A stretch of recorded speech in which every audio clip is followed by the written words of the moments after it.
agar tidak terjadi kevakuman kekuasaan. Tidak ada dia.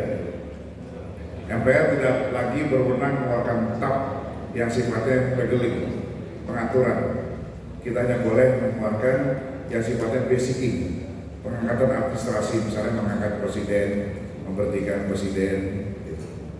Nah ini kita tidak punya, maka akan terjadi kekosongan kekuasaan. Triumvirat tidak ada lagi karena menteri-menteri sudah bubar. Yang tersisa hanya 2 orang, Kapolri dan Panglima TNI. Nah ini berpotensi seperti negara-negara lain diambil alih oleh militer, bisa. Tapi apakah itu yang dicita-citakan oleh para penerima atau tidak? Karena beberapa negara seperti Skotlandia, Swedia, Polandia itu pecah karena terjadinya kekosongan kekuasaan. Semua masing-masing menyatakan merdeka. Bisa jadi ketika kita dikosongkan, Papua dinyatakan merdeka, Sumatera merdeka. Apakah kita bisa melarang? Tidak, karena tidak ada kekuasaan, kosong kekuasaan, kevakuman kekuasaan. Inilah PR-PR besar kita yang harus kita pikirkan bersama. Bapak Ibu sebagai guru wajib memahami kondisi bangsa kita pada saat apa keadaan kita bahaya, pada apa kita harus meneruskan perjuangan kita untuk menuju negara kesejahteraan. Tadi juga bisik-bisik Pak Ketua menyampaikan pada saya tanya apakah kehidupan guru sudah mulai membaik. Jawaban beliau, ya baik-baik saja. Baik-baik dalam pengertian ada banyak utang-utang demokrasi masih nyicil. Ya kita berjuang banyak kali. Saya banyak sejak dari ketua DPR sampai MPR masih menerima pengaduan guru honorer yang belum diangkat. Kepastian itu yang memang sedang dicari jalan keluarnya oleh pemerintah. Presiden sudah menegaskan Kementerian Pendidikan, kemudian Kementerian Panas, PAN, Aparatur Negara, dan Kemendagri untuk berunding memutuskan secara bertahap tentang nasib guru honorer ini. Ya mudah-mudahan ke depan apa yang dicita-citakan bangsa kita dalam memenangi kemiskinan, kebodohan, dan ketidakadilan itu bisa kita jalankan dengan baik sehingga siapapun presiden nanti kita harapkan mampu memecahkan berbagai persoalan ini. Apalagi di sektor pendidikan kita masih sangat jauh dibandingkan dengan negara-negara yang memilih sistem demokrasi seperti kita. Sebetulnya kita terlampau nekat memilih sistem demokrasi kita hari ini, di mana income per kapita rakyat kita masih rendah, pendidikan kita masih rendah. 90 juta rakyat kita baru lulus SD, belum lulus SMP. Inilah yang sekarang mereka harus menggunakan hak pilihnya secara langsung. Sehingga yang terjadi karena kehidupan ekonomi income kita masih rendah, maka kita terjebak pada demokrasi angka-angka, demokrasi transaksional, demokrasi NPWP, nomor piro wani piro, semua serba mahal, ujung-ujungnya dikorupsi. Jadi sejak pemilihan langsung bupati wali kota dipilih langsung, tingkat korupsi, tingkat kejahatan korupsi makin meningkat. Setidaknya sudah 680 kepala daerah, anggota DPR kena OTT. Ya. Kenapa? Karena mahal. Dan harapan mensejahterakan rakyat juga semakin jauh. Betul. Yang sejahtera adalah para pengusaha saja. Ya karena dialah yang pantas menikmati ketika seseorang menjadi bupati, wali kota, gubernur, yang mungkin lain-lain untuk menerima imbal jasanya, karena pantaslah, karena dia adalah yang mensponsori. Kok ada sponsor? Ya coba ibu bayangkan, bapak bayangkan, untuk menjadi bupati, wali kota, gubernur, hasil kajian KPK itu sekurang-kurangnya 10, 60, ratusan miliar. Gaji berapa? Gaji pokok 6 juta, katakanlah gaji dengan tunjangan-tunjangan 60 sampai 100 juta. Dari mana uang untuk maju lagi? Kemudian bahkan di sebuah ibu kota Jakarta itu sampai mencapai ratusan miliar sampai 1 triliun Jakarta.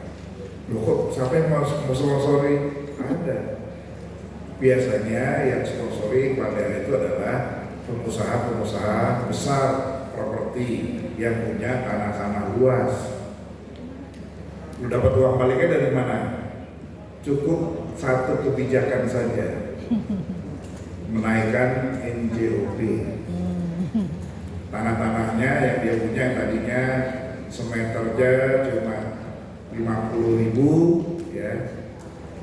Lalu gubernur yang terpilih keluarkan kebijakan naikkan NJOP dengan alasan meningkatkan PAD. Tapi yang menerima lebih banyak adalah para pengusaha yang punya tanah luas yang menjadi sponsornya, kira-kira begitulah. Ini modus-modus aja kasih gambaran. Nah kalau dia punya ribuan hektar, ya, per meternya 50.000, lalu naikkan NJOP-nya. Ya. Kalau dia punya 50.000 kan, kalau dia pinjam bank paling-paling dinilai 20.000, okay? Per meternya.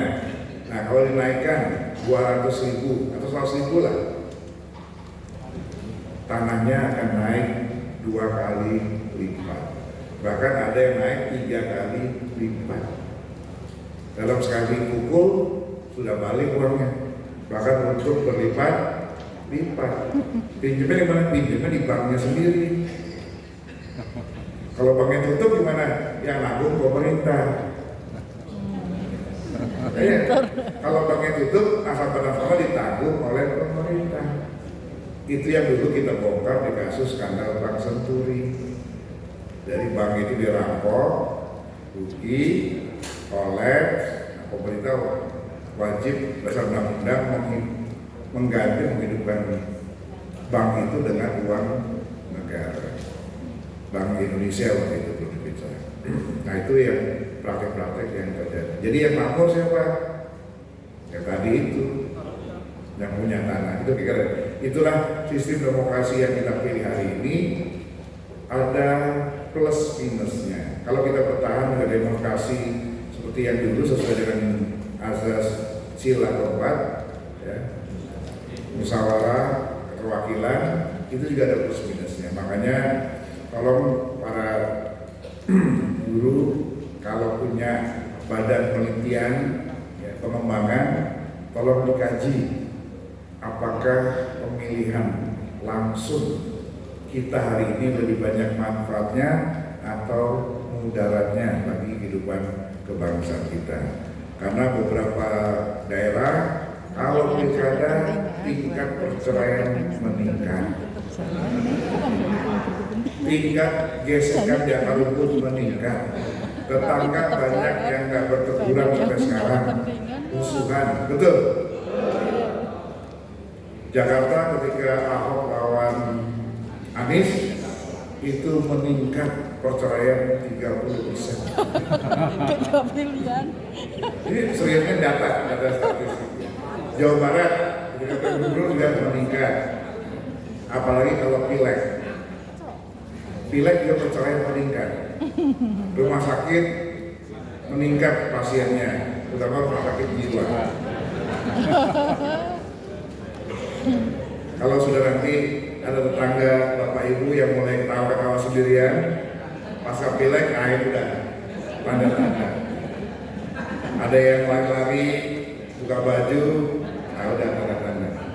Nah disitu rata-rata rumah tangga pecah karena biasanya bapak-bapaknya yakin menang, jual mobil, jual rumah, hutang sana, hutang sini. Begitu kalah besoknya datangin dong kolektor pusing. Tantangan lain juga pinjol dan juga akan mengancam kehidupan bangsa kita.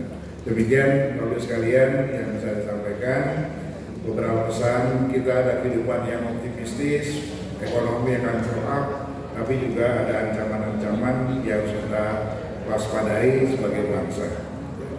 Lebih dan kurangnya saya mohon maaf kalau apabila yang saya sampaikan ada yang kurang tepat, saya mohon dimaafkan. Sebelum saya akhiri, saya ingin memutar sebuah video. Saya ingin menggugah memori kolektif kita sebagai bangsa, betapa pentingnya kita menjaga persatuan dan kesatuan kita. Silakan.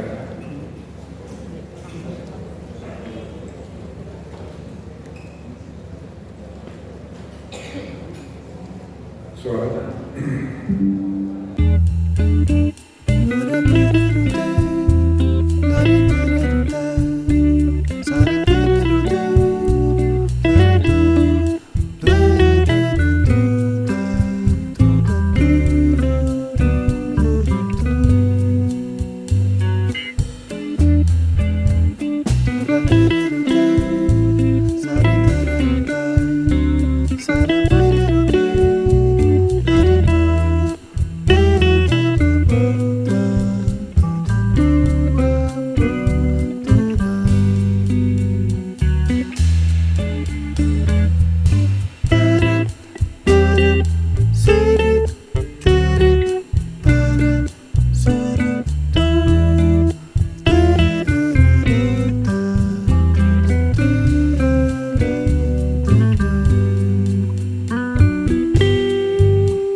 Pesan video pendek ini adalah mari kita syukuri kemerdekaan kita ini dengan kehidupan yang damai, dengan pemilu yang damai besok. Kalau ada nanti yang membawa-bawa agama dalam konstelasi politik, apalagi kemudian menyebarkan kebencian, jangan terprovokasi. Oke? Karena tidak ada agama yang mengajarkan kekerasan, menyebarkan kebencian, karena agama sesungguhnya mengajarkan kasih sayang. Karena puncak dari agama adalah cinta. Mungkin di antara kita ada yang tidak seiman, tapi percayalah kita semua satu dalam kemanusiaan. Sekian, terima kasih. Wabillahi taufiq wal hidayah. Wassalamualaikum warahmatullahi wabarakatuh. Sekali lagi untuk Pak Bambang Susatyo. Baik, teman-teman sekalian, rekan-rekan sekalian, Pak Bambang Susatyo masih menyempatkan waktu sampai pukul 11 untuk ada sesi tanya jawab. Beliau kan wakil kita juga. Nah, monggo dua penanya saja untuk. Empat malah sesuai 4 pilar ya, sesuai nomor anunya juga ya Pak ya. Oke, satu Pak.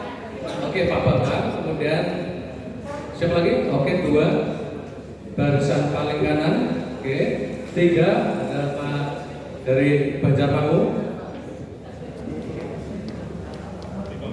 Ya, pertama Pak Bambang bagian tengah.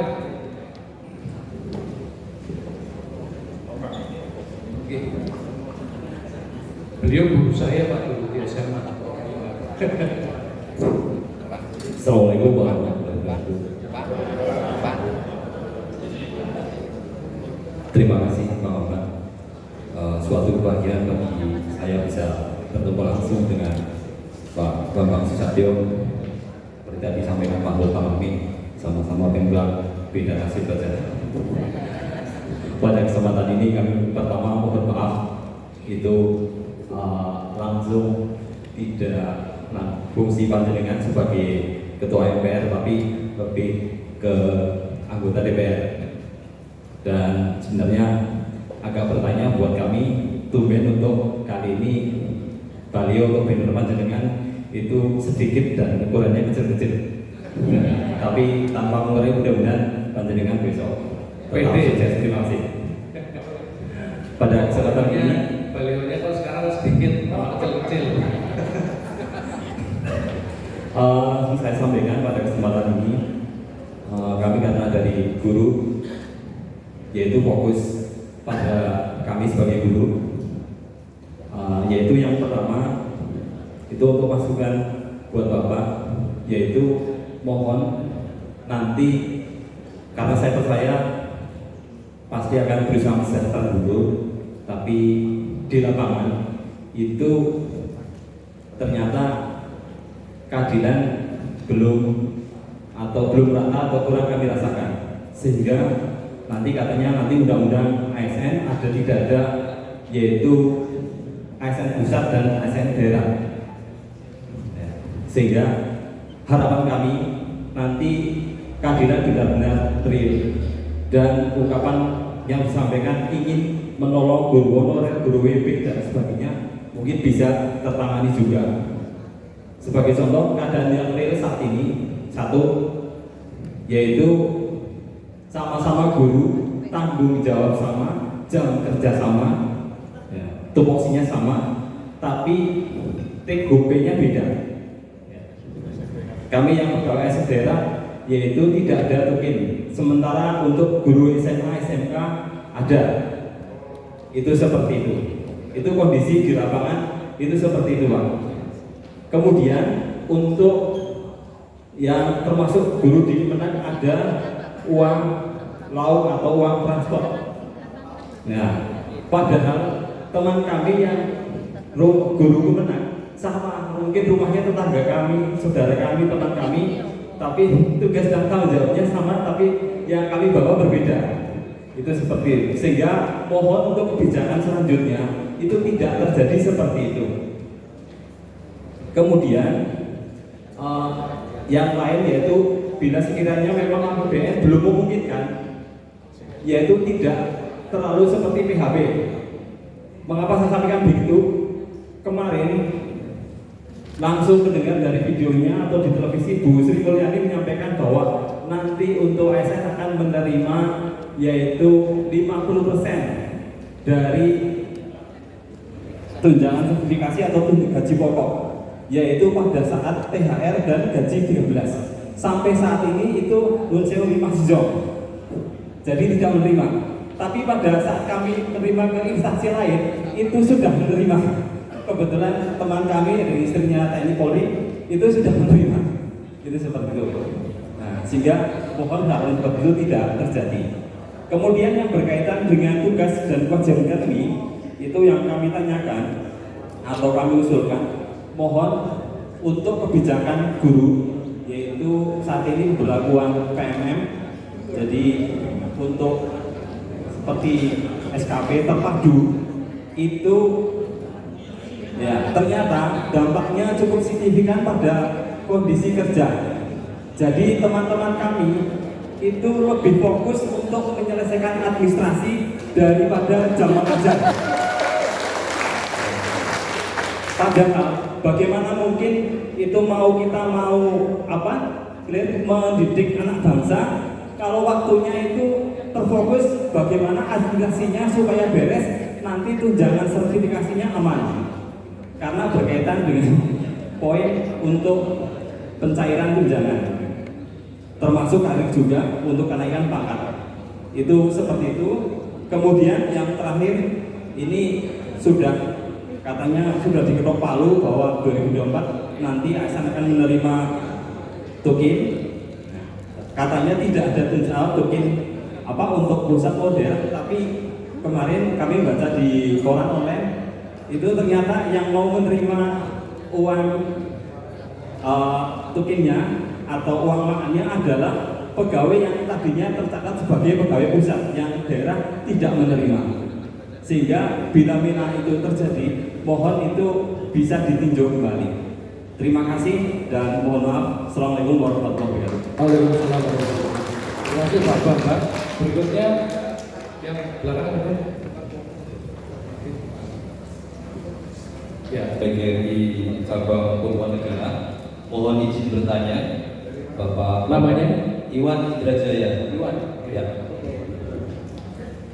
Tadi Bapak Bambang telah menyampaikan banyak hal tentang kenegaraan. Saya tertarik dengan yang disampaikan Bapak, yaitu tentang polarisasi yang terjadi di tataran grassroots, terutama jelang pemilu. Nah, ini saya tanyakan selaku Ketua MPR Republik Indonesia adalah kehadiran negara dalam mengantisipasi polarisasi yang setiap 5 tahun sekali terjadi, Pak. Tidak hanya guru, tidak hanya organisasi profesional seperti dokter yang Bapak Bambang sampaikan. Saya sempat mendengar ada juga organisasi guru yang bukan PGRI, kalau tidak salah, ya kita browsing saja namanya. Ini kan akan menjadi sesuatu yang eksesnya negatif, Pak. Padahal kita di tataran rakyat kecil menginginkan adanya suatu kepastian tentang profesi kita. Saya ingin menanyakan banyak hal, tapi tentunya tidak bijak. Tadi sudah disampaikan oleh Bapak tentang kesejahteraan guru. Banyak sekali rekan-rekan guru yang masih belum diangkat sebagai PNS pun mengalami hal yang kurang memihak, baik dari regulasi ataupun tingkat kesejahteraannya, Pak. Mohon, mumpung Bapak berada di tengah-tengah kami, tolong pikirkan nasib guru. Tolong negara ini kami titipkan melalui pejabat-pejabat yang dipilih 5 tahun sekali melalui parpol, dan parpol jangan hanya mempolarisasi kami sebagai rakyat kecil, tapi harus bertanggung jawab atas NKRI yang harus kita jaga bersama-sama. Terima kasih. Assalamualaikum warahmatullahi wabarakatuh. Terakhir ya, akhirnya 3 aja dulu. Depan. Terima kasih. Assalamualaikum warahmatullahi wabarakatuh. Pak Bambang yang saya hormati, saya Teguh Trianto dari Ranting SMP 1 Banjarmasin. Teguh Trianto. Terima kasih.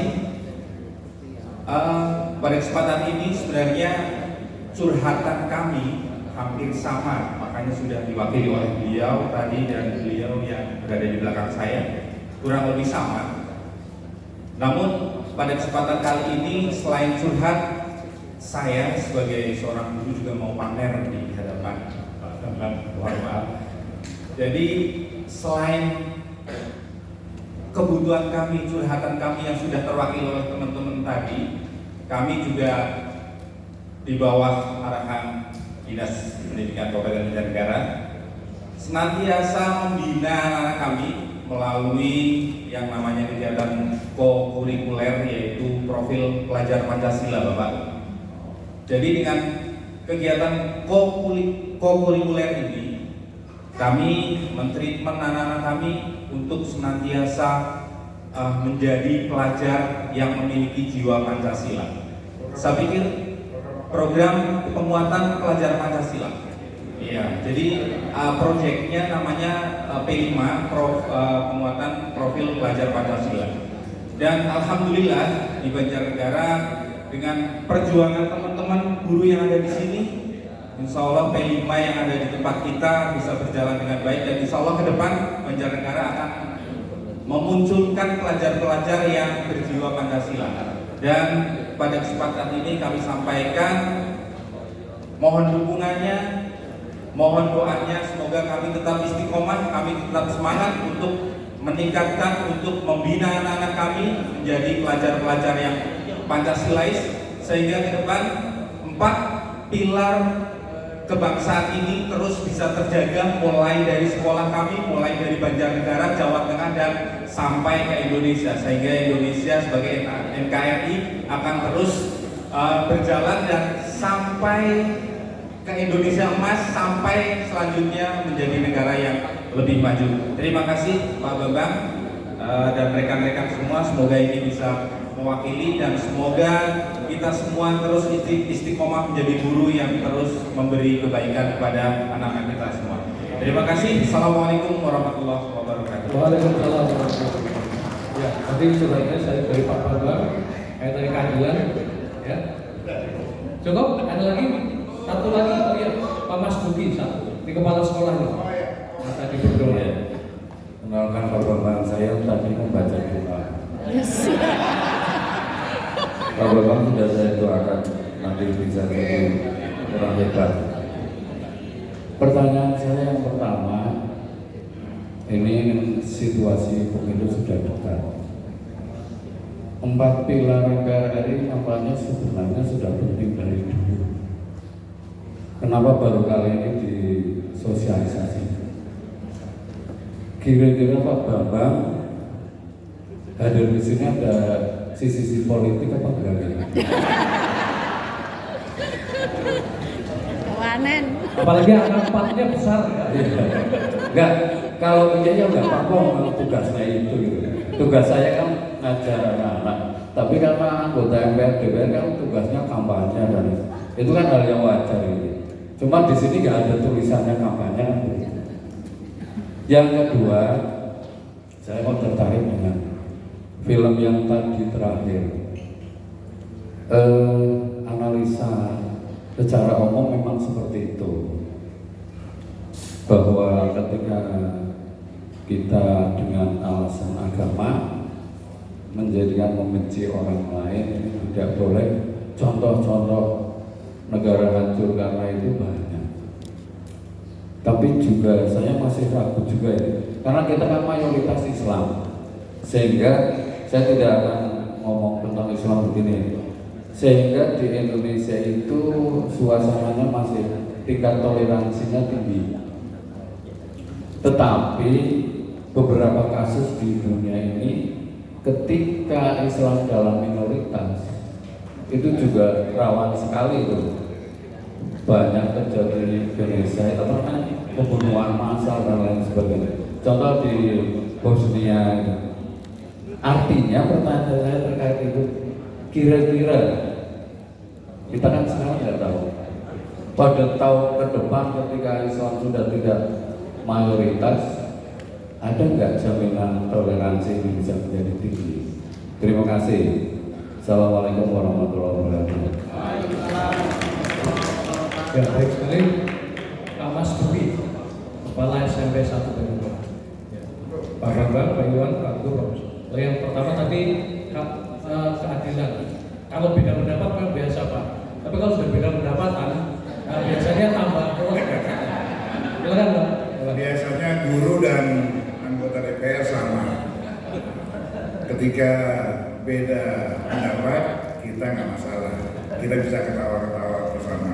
Tapi begitu beda pendapatan, pasti kita langsung berantem. Ya, terima kasih kepada Pak Bambang, Pak Iwan, dan Pak Indra Jaya, Pak Teguh, dan Pak Mas Luki. Ini pertanyaannya pertanyaan guru yang sulit dijawab oleh murid. Yang pertama adalah tentang organisasi, ini sejak kurang aja ya. PGRI sebagai organisasi tunggal para guru yang diakui oleh negara. Sampai saat ini, sejauh yang saya pahami, yang saya lihat, yang saya rasakan, PGRI masih satu-satunya organisasi guru yang diakui oleh pemerintah, oleh kita semua. Kenapa? Presiden hanya hadir di ulang tahun PGRI, tidak hadir dan tidak pernah saya lihat ada undangan baik saya maupun yang lain organisasi guru yang lainnya. Jadi percayalah, PGRI yang saya tahu ini hanya satu-satunya organisasi guru. Nah itu artinya apa? Artinya PGRI harus solid. Biasanya perpecahan itu terjadi kalau ada ketidakpuasan di dalam, ya lalu kemudian membentuk organisasi tandingan. Kelemahan kita hari ini adalah setiap yang mengajukan permohonan untuk disahkan di Kunham itu karena undang-undang, karena peraturan langsung disetujui dengan bahasa perhimpunan, ya. Perhimpunan apalah namanya, sehingga banyaklah kemudian organisasi-organisasi yang kurang lebih sejenis dan sama itu tumbuh. Tapi sejauh anggota lebih percaya kepada organisasi yang semula, itu pasti Kadin saja yang masuk dalam undang-undang, dalam Kepres itu masih ada tandingannya. Perjuangan cukup panjang, tapi akhirnya diakui ada Kadin yang mengatur ini. Jadi sebagai ketua PGRI tentu harus mampu mengayomi, jangan sampai ada perpecahan. Tapi percayalah, kami saja di DPR tahunya yang PGRI. Memang ada lagi yang lain. Rasa-rasanya ya walaupun ada, coba-coba, ya namanya juga usaha ya. Kemudian tentang keadilan, tentang perbedaan perlakuan antara ASN, pusat, provinsi, dan kabupaten kota. Ini karena sifatnya teknis, nanti saya akan konsultasikan langsung pada Pak Menteri, Pak Komisi 9, dan kalau yang kewenangannya kepala pemerintahan daerah itu nanti saya akan cek melalui Mendagri atau langsung nanti saya cek. Kalau di sini PLT ya, PLT, PJ saya akan cek. Tapi yang pasti anggaran untuk pendidikan itu besar. Asumsi saya itu masuk untuk kesejahteraan para guru-gurunya.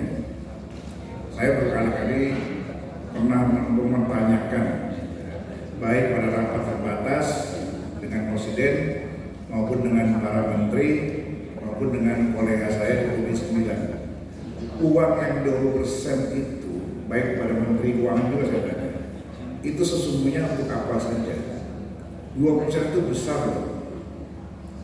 Kalau sekarang APBN 3.350 triliun, 20%-nya berapa?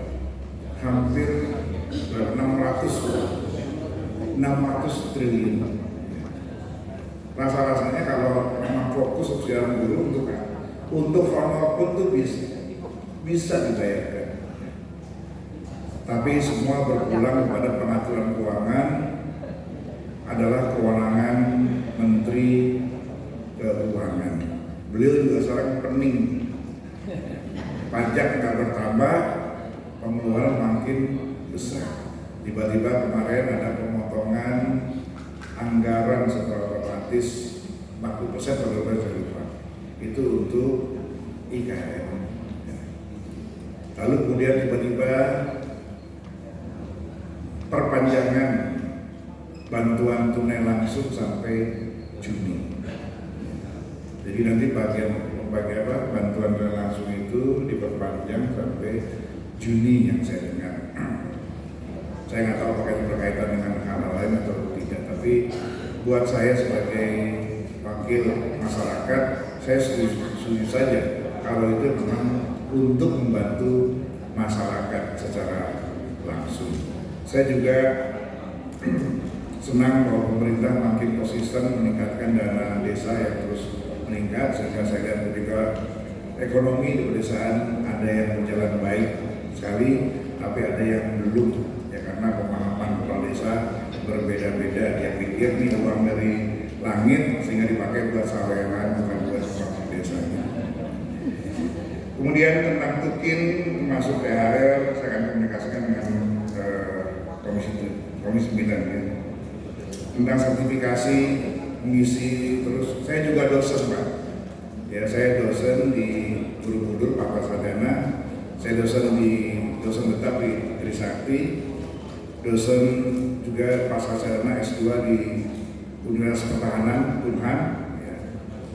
Memang kalau kita nggak punya staff repot, habis ngajar kita input, ya. Apa materinya apa segala macam, memang agak repot. Untuknya saya sebagai trainer punya staff staff saya aja sih. Jadi memang agak repot. Ini peraturan-peraturan begini yang membuat sebenarnya maksudnya sih supaya anggaran yang digelontorkan tepat sasaran kan gitu.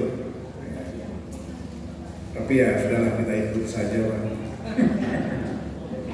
Tapi yang lain-lain yang sifatnya teknis, anggaran mungkin dan PHP dari Kementerian Keuangan tentang THR belum keluar THR-nya? Belum ya? Bukan THR-nya, tapi 50% dari separuh gaji pokok. Oh gitu. Separuh dari gaji pokok akan digelontorkan. Nah ini juga PGRI harus memainkan perannya. Nanti akan dijelaskan. Udah, saya jelaskan ya. Kalau perlu demo aja. Jangan. Cukup lah kepala desa yang demo. Guru jangan ikut-ikutan, yang gurunya perlahan. Kemudian saya memberikan apresiasi kepada Mas Teguh Rianto atas program P5-nya. Ya, mudah-mudahan ini kemarin saya bertemu dengan LDI juga menyampaikan program pendidikan virtual tentang pengembangan keamanan Pancasila yang akan bekerjasama dengan MPR. Jadi kami terbuka kalau memang nanti PGRI Banjarnegara bekerjasama dengan MPR dalam rangka pengembangan program P5, monggo saya senang sekali karena memang tugas yang diberikan kepada saya adalah melakukan sosialisasi tentang Pancasila dan lain-lain. Saya bisa ngajak nanti dengan BPIP ya, karena Profesor siapa ketuanya itu memang selalu ngajak kerjasama dengan kami di MPR. Kita bisa bentuk secara lebih serius lagi untuk pengembangan program P5. Kemudian agama yang Mas Duki pertanyakan tadi. Kalau film tadi memang itu bukan perpecahan karena perbedaan agama di tentang sana, tapi pertentangan antar suku ya, yang kemudian mengundang masuk kekuasaan asing, mengadu domba mereka di kelompok ini nggak senjata, kelompok ini nggak senjata, mereka perang dan mereka masuk mengambil sumber daya alam yang ada di sana seperti minyak dan gas. Dan Indonesia, kalau kita bicara soal Indonesia adalah negara yang paling kaya di dunia dibandingkan dengan negara yang lain. Kita semua ada, minyak ada, gas ada, bahkan nikel kita depositnya terbesar di dunia, nomor 1 di dunia. Batu bara kita nomor 2 di dunia, timah kita nomor 4 di dunia, emas kita nomor 6 di dunia, tembaga kita nomor 11 di dunia. Kita hampir semua yang dimiliki atau yang dibutuhkan dunia ada di sini. Belum lagi potensi hutan kita, potensi perkebunan kita, potensi laut kita, ikan kita tuh nggak ada duanya di dunia. Dengan luas yang sebagai negara lautan ke-7 terbesar di dunia, kita punya potensi laut yang luar biasa. Maka kita selalu dapat incaran. Belum lagi kita baru menemukan gas yang nggak akan habis 7 turunan di Aceh. Ya.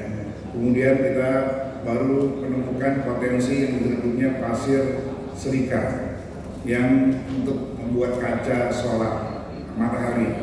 Ke depan nanti nggak ada lagi batu bara, penggantinya tenaga surya untuk penggerak listrik.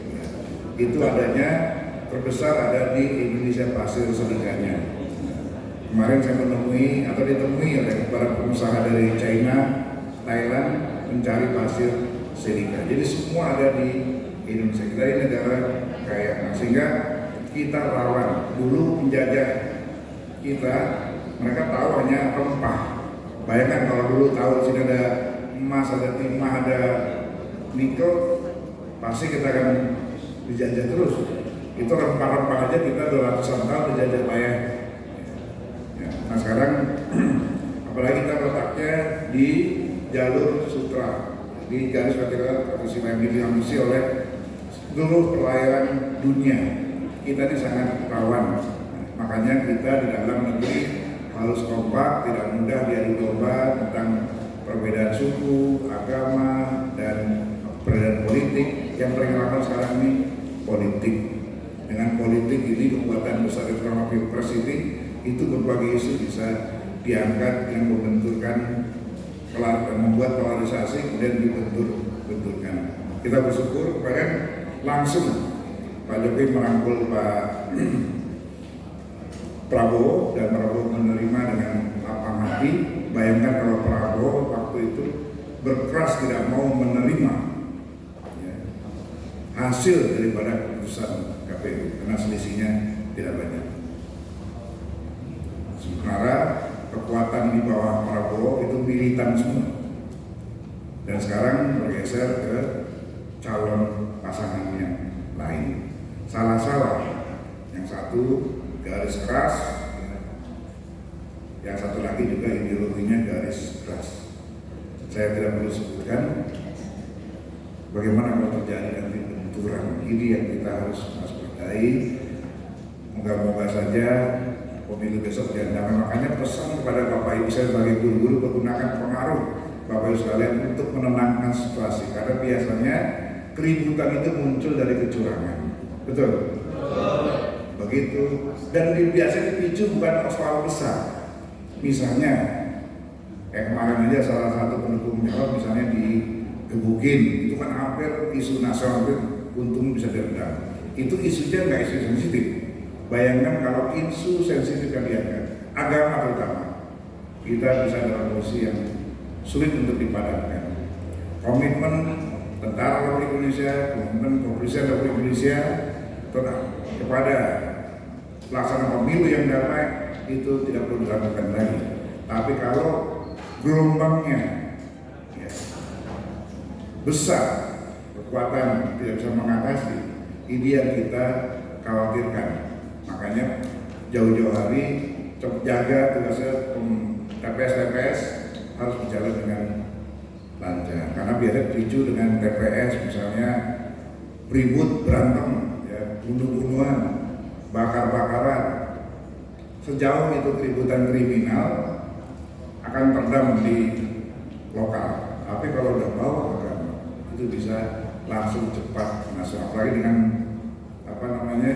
media sosial yang luar biasa, apalagi dengan kemampuan kemajuan AI, ya, artificial intelligence ini juga luar biasa sehingga yang tidak terjadi bisa seolah terjadi. Kita banyak kan menerima hoax yang dibalik peristiwa puluhan tahun yang lalu muncul lagi seolah terjadi hari ini. Di Jakarta beberapa kali saya menerima video demo besar-besaran menduduki DPR. Ini kapan? Saya di sini sepi-sepi aja. Itu mengagitasi daerah itu kumpul, daerah itulah. Nah itulah yang penting saya tekankan sekali lagi. Kedatangan saya ke sini. Kenapa 4 pilar ini sudah lama? Iya, memang sudah lama sejak zaman Pak Wema sudah ada. Ya. Kenapa baru hari ini? Kan itu pertanyaan Pak ya. Karena saya ingin hari ini menjelang pemilu ini momentum yang tepat untuk mengingatkan kepada rakyat saya yang saya wakili di sini untuk mari kita jaga masing-masing wilayah kita, jangan sampai menjadi pemicu daripada suatu peristiwa besar yang akan membuat rakyat kita semua susah. Sekian, terima kasih. Lebih kurangnya saya mohon maaf. Sampai berjumpa lagi di pertemuan yang akan datang, karena ini bukanlah pertemuan yang pertama dan terakhir. Saya juga sudah bertemu selama 25 tahun, 30 tahun di sini, bertemu dengan para teman-teman guru, memang sporadis tidak selengkap hari ini. Terima kasih sudah kumpul, bertemu dengan Bapak. Saya senang berada di sini karena bayangan saya guru yang sejak kecil marah-marahin saya terus, karena dulu memang saya bandel. Itu serem ternyata hari ini saya melihat wajah-wajah yang adem, teduh, tadi yang lain juga guru cantik-cantik ya. Rasanya berubah pikiran saya, guru sekarang lebih oke. Mungkin karena gajinya sudah oke juga. Demikian terima kasih.